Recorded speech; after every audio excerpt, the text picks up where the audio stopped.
آگاہ اپنی موت سے کوئی بشر نہیں، آگاہ اپنی موت سے کوئی بشر نہیں، سامان 100 برس کا ہے پل کی خبر نہیں۔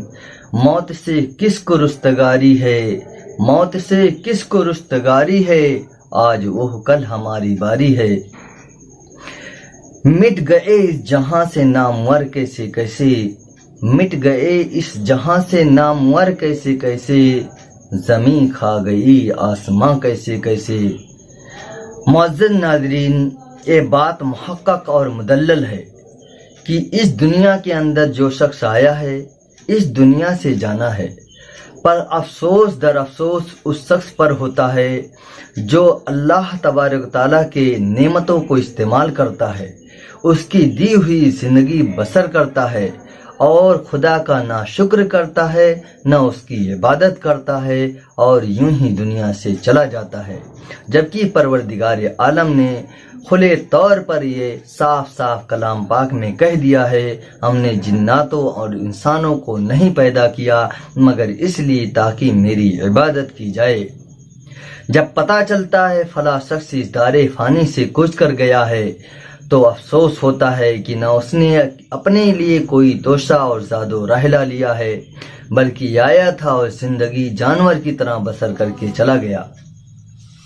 چاہے امیر ہو چاہے غریب، موت کو کسی سے چھٹکارا نہیں۔ یا من بے دنیا ہوشتغل قد گرہ طول العمل، اولم یزل فی غفلۃ حتی دنا منہ الازل، والموت یاتی بغتۃ فالقبر صندوق العمل۔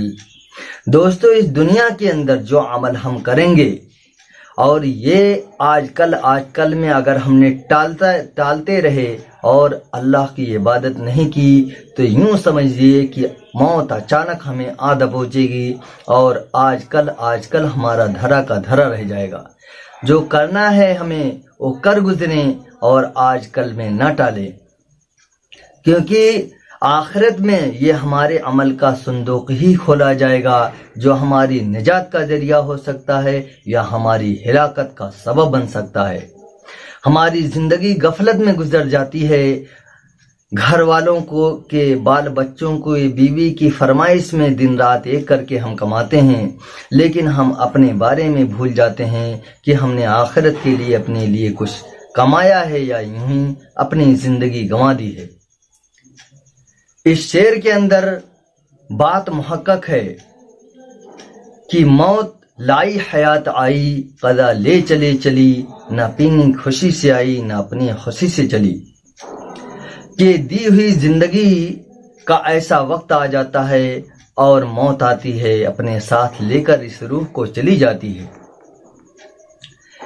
لیکن اگر ہم نے کچھ عمل اپنے لیے کر لیے ہیں تو آخرت میں کل قیامت کے دن ہمیں شرمندگی سے بچائے گی اور اس سے اللہ رب العزت غفور الرحیم ہے۔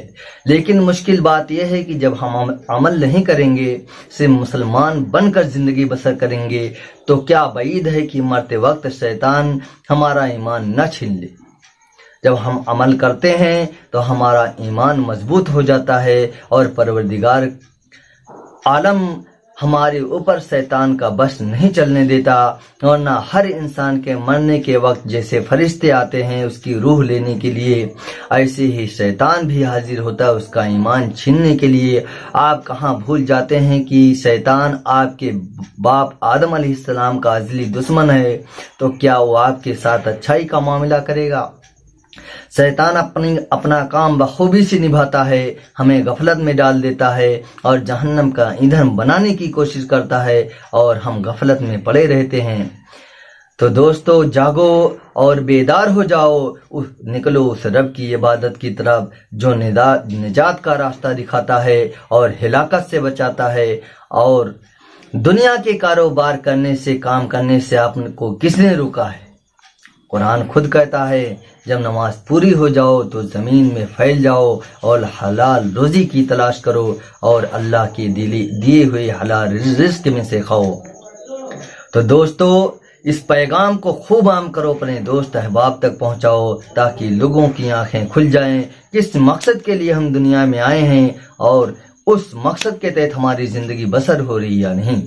السلام علیکم سامعین، اللہ تبارک تعالیٰ نے جس طرح مسلمانوں پہ ماں باپ کے حقوق کو اولیت بخشی ہے اور ان کے اوپر یہ لازم کیا ہے کہ اپنے ماں باپ کے حقوق کو پہچانیں، ایسے ہی ماں باپ کے اوپر اولاد کے بھی حق ہوتے ہیں۔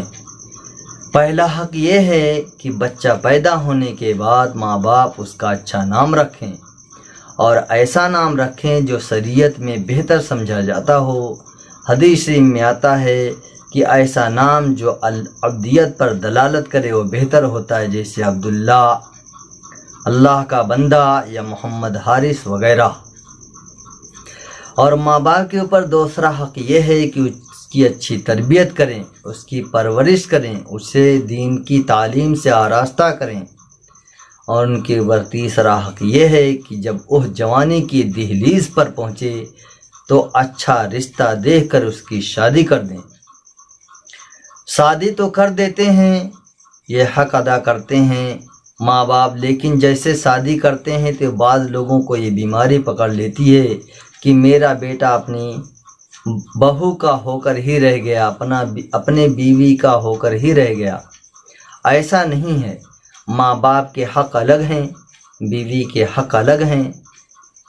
اگر کوئی بیوی ایسا کرتی ہے جو ماں باپ کے حقوق کو ادا کرنے میں روڑا بنتی ہے تو وہ گناہ کرتی ہے، خدا را وہ اس سے باز آ جائے۔ اور ماں باپ اگر یہ سمجھیں کہ بیوی کی وجہ سے ہمارے حق زائل ہو جائیں گے، اسے تنگ کریں، اسے آگے بڑھنے سے روکیں، تو یہ ان کا اس کے اوپر ظلم ہے۔ اپنے بچوں کو ترقی کے راستے پر گامزن ہونے دیجیے، روڑا مت بنیے، چاہے وہ بزنس میں ترقی کرنے والے ہوں یا دینی دنیاوی حساب سے ترقی کرنے والے ہوں۔ ہاں، اگر اولاد ناجائز کام کرتی ہے تو آپ پر حق ہے کہ آپ اسے روکیں، لیکن اگر وہ تجارت کرنا چاہتی ہے تو اسے کرنے دیں۔ آپ کے حق الگ ہیں، بیوی بچے کے حق الگ ہیں، وہ سب کے حقوق ادا کرے۔ جب آپ دین کی تعلیم سے اسے مالا مال کیے رہیں گے تو آپ کے حقوق کو پہچانے گا تو انشاءاللہ ضرور ادا کرے گا۔ لیکن آپ اسے دین کی تعلیم نہیں دلائیں، اسے کچھ معلوم ہی نہیں، تو کیا خاک وہ آپ کے حق ادا کرے گا؟ تو جس طرح ماں باپ کے حقوق اولاد پر ہیں، ایسے ہی ماں باپ کے اوپر اولاد کے حق ہیں۔ پہلا، اس کا اچھا نام رکھے، اولاد کے پیدا ہوتی ہی اس کا اچھا نام رکھے۔ دوسرا یہ کہ اس کے دین کی تعلیم سے آراستہ پیراستہ کرے، اور تیسرے یہ کہ جب وہ جوانی کی دہلیز پر قدم رکھے تو اس کا اچھا مناسب رشتہ دیکھ کر شادی کر دے۔ یہ ماں باپ کے اوپر 3 حقوق ہیں جو ان کو کرنا چاہیے، اور کما حقہ کرنا چاہیے، پھر بچے ان کے حقوق کو پہچانیں گے۔ انشاءاللہ جو ماں باپ اپنے حقوق نہیں پہچان رہے ہیں، اس ویڈیو سے ہو سکتا ہے وہ پہچاننے لگیں اور اللہ اس کے رسول کے فرما بردار بندے بن جائیں۔ اس پیغام کو خوب عام کیجیے تاکہ جو لوگ اس سے غافل ہیں، صرف اپنا حق جتاتے ہیں اولاد کے اوپر، وہ بھی اپنے حق کو پہچانیں۔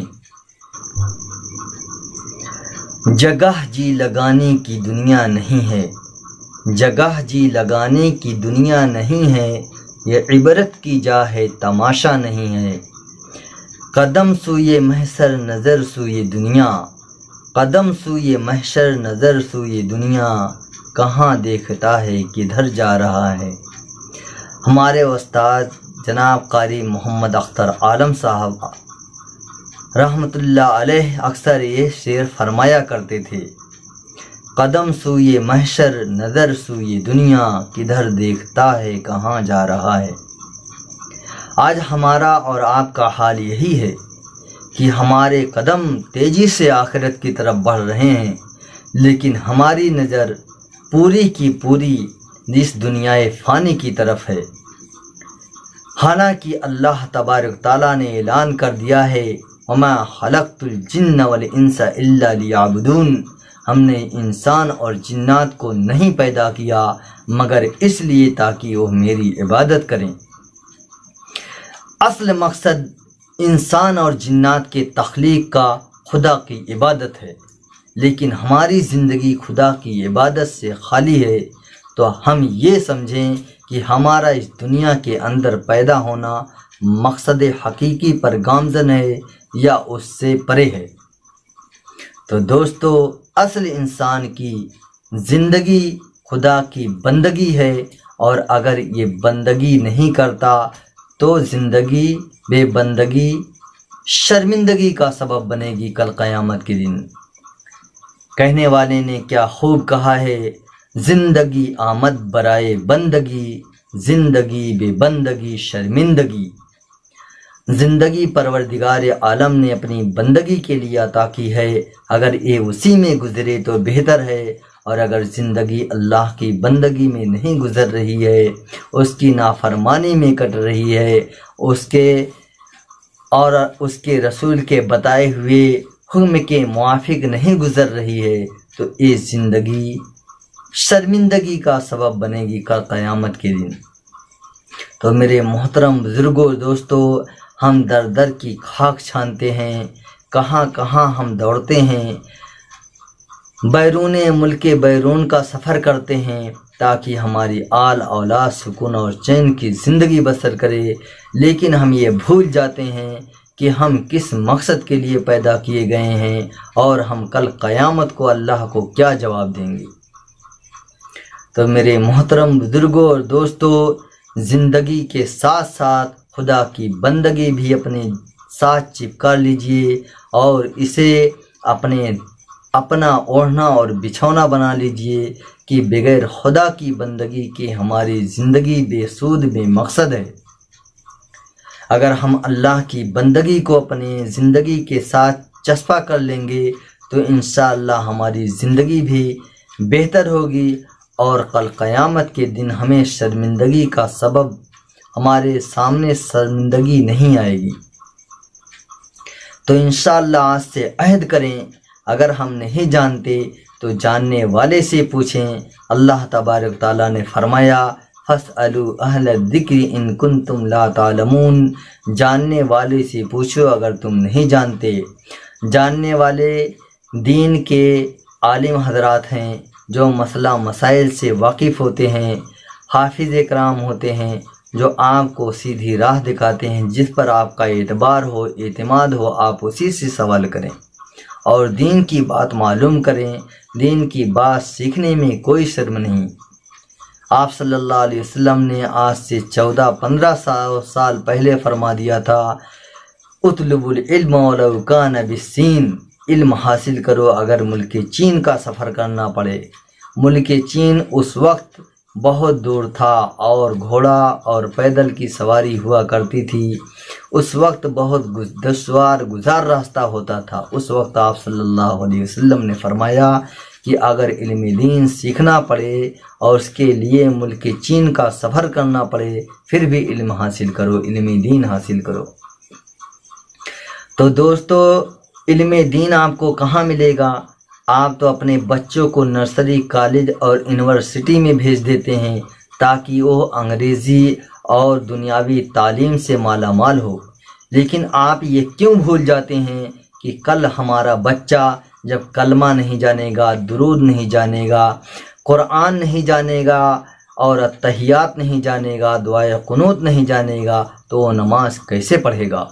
اور کل جب ہماری وفات ہو جائے گی تو وہ ہمیں ایصال ثواب کیسے کرے گا؟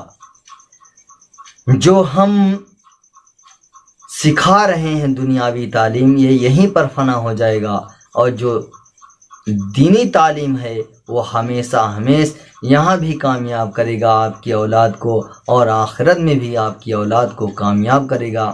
تو خدا را اپنے بچوں کو مکتب مدرسے میں پہلے تعلیم دلائیں، پھر دنیاوی تعلیم سے مالا مال کریں، پھر دنیاوی تعلیم سے آپ اسے آراستہ اور مالا مال کریں۔